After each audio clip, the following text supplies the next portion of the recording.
আপোনালোকে জানে যে আমাৰ অসমত কোনো সিনেমাৰ ট্যাক্স এন্টাৰটেইনমেন্ট ট্যাক্স নাই কিন্তু ভাৰত চৰকাৰে সিনেমা টিকেটৰ বিনিময়ত এটা জিএসটি কালেকশন কৰে যদি 100 টকাতকৈ ওপৰত টিকেটৰ দাম হয় জিএসটি 18% লয় আৰু 100 টকাতকৈ যদি টিকেটৰ দাম কম হয় জিএসটি 5 টকা লয় 5% লয় কিন্তু ইয়াক কালেক্ট কৰে সেন্ট্ৰেল গভৰ্নমেন্টে আৰু এমাহৰ পিছত আমাৰ বাবে আধা ঘুৰাই দিয়ে আধা সেন্ট্ৰেল গভৰ্নমেন্টে ৰাখে তাৰ মানে 18% যদি জিএসটি লয় তাৰ 9% ৰাজ্য চৰকাৰে পায় 5% যদি জিএসটি লয় তাৰ 2% ৰাজ্য চৰকাৰে লাভ কৰে আমাৰ শিল্পী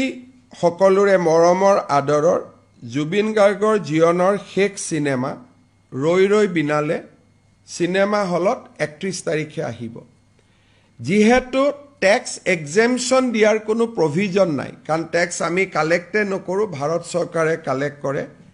গতিকে যিখিনি জিএসটি এমাহৰ পিছত আমালৈকে ঘূৰি আহিব কালেকশনৰ একমাহ পিছত আমালৈকে ঘূৰি আহিব এই টকাটো আমি কি কৰিম তাৰ বিষয়ে আমি কেবিনেটত আলোচনা কৰিছিলো আৰু এই বিষয়ে আমি জুবিন গাৰ্গৰ পত্নী গৰিমা গাৰ্গৰ লগতো আলোচনা কৰিছিলো আলোচনাৰ শেষত বিশেষকৈ গৰিমা গাৰ্গৰ পৰামৰ্শ অনুসৰি এই জিএসটিটো আমি কলাগুৰু আৰ্টিষ্ট ফাউণ্ডেশ্যনক উভতাই দিম কলাগুৰু আৰ্টিষ্ট ফাউণ্ডেশ্যন কি ই জুবিন গাৰ্গে প্ৰতিষ্ঠা কৰিছিল আৰু ইয়াৰ ফাউণ্ডাৰ আছিল জুবিন গাৰ্গ আৰু জুবিন গাৰ্গে কিয় প্ৰতিষ্ঠা কৰিছিল বেমাৰ আজাৰ হলে শিল্পীসকলক সহায় কৰিবৰ কাৰণে আৰু বানপানীৰ সময়ত ৰাইজক সহায় কৰিবৰ কাৰণে ষ্টুডেণ্টক এডুকেশ্যনত সহায় কৰিবৰ বাবে জীৱন কালত জুবিন গাৰ্গে কলাগুৰু আৰ্টিষ্ট ফাউণ্ডেশ্যনটো আৰম্ভ কৰিছিল আমি ৰাজ্য চৰকাৰৰ যেটো জিএসটিৰ অংশ আমি কালেক্ট কৰিম এই গোটেই কালেকশনটো আমি কলাগুৰু আৰ্টিষ্ট ফাউণ্ডেশ্যনত আমি ডনেট কৰিম